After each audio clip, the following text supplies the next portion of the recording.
지난 2018년 기준 세계 6위의 관광대국 터키. 동양과 서양의 문화가 절묘하게 어우러진 터키는 관광 수입을 바탕으로 도로, 철도, 다리 등 사회 기반 시설 건설에 박차를 가하면서 3년 뒤 다가올 건국 100주년을 맞이하려 준비 중입니다. 지난 12월 영상에서도 터키에서 현재 짓고 있는 세계에서 가장 긴 현수교가 대한민국의 손에서 만들어지고 있다는 소식을 전해드렸는데요. 바로 지난주 다시 한번 우리 귀를 의심할 만한 깜짝 놀랄 만한 소식이 터키에서 날아왔습니다. 티그리스 강과 유프라테스 강이 지나는 터키 남동부. 세계사 시간에나 들어봤을 이 두 개의 강 유역은 인류의 4대 문명 발생지 중 하나인 메소포타미아 문명이 시작된 곳입니다. 이 중 하산케이프란 지역은 이때부터 시작된 12,000년의 인류 문화 유산이 잠들어 있는 그야말로 고대 인류 역사, 중세 및 근현대 유럽 중동 역사의 종합 박물관이라 해도 과언이 아닌데요. 터키는 지금 경제 성장에 굉장히 목말라 있습니다.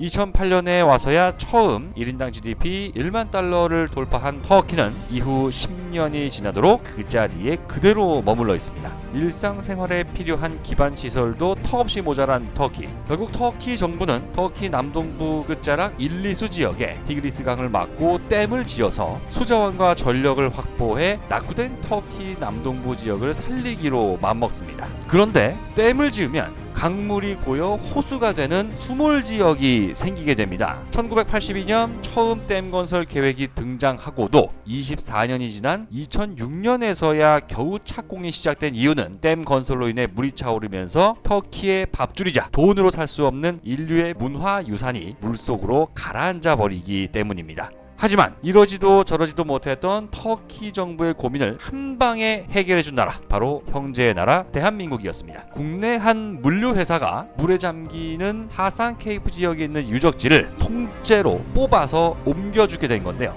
최소 수백 년 된 건물을 해체해서 옮겼다가는 다시는 복구가 안 될 수 있는 고대 유적. 그래서 터키 정부는 이 유적들을 그대로 들어올려서 물이 차올라도 잠기지 않는 지역으로 옮겨놓기로 맘먹은 겁니다. 옮겨진 유적들의 전체 무게는 12,063톤. 옮긴 거리는 4.7km인데 성인 남성이 딱 1시간 걸어가면 닿는 짧은 길이지만 23개 유적을 모두 옮기는데 3년이 걸렸다는 걸 생각하면 얼마나 숨막히고 중요한 작업이었는지 깨닫게 됩니다. 계산해보니 1시간에 약 4m씩 옮긴 셈이네요. 덕분에 터키는 40년 수건 사업인 일리수 댐 건설을 성공적으로 추진하면서 유적지가 물에 잠긴다는 이유로 댐 건설을 반대했던 유네스코 등 국제 여론의 시선을 어느 정도 피할 수 있게 됐습니다. 앞서 얘기가 나온 한국의 물류기업 CJ 대한통운은 무려 1년 2개월이 걸렸던 46만 톤 방글라데시 석재 운송 프로젝트에 이어 초중량물 운송 분야 세계 최고의 입지를 다시 한번 보여주게 됐습니다. 기술로 다른 나라를 압도할 수 있다면 세계의 바다도 우리의 바다가 되고 전 세계 모든 육지도 우리의 경제 영토가 될 수 있다는 사실을 다시 한번 깨닫게 됩니다. 조만간 다른 영상을 통해 또다시 인사드리겠습니다. 궁금한 점에 대한 댓글은 언제든 환영하면서 좋아요 버튼, 구독하기 버튼도 눌러주시면 진심으로 감사하겠습니다.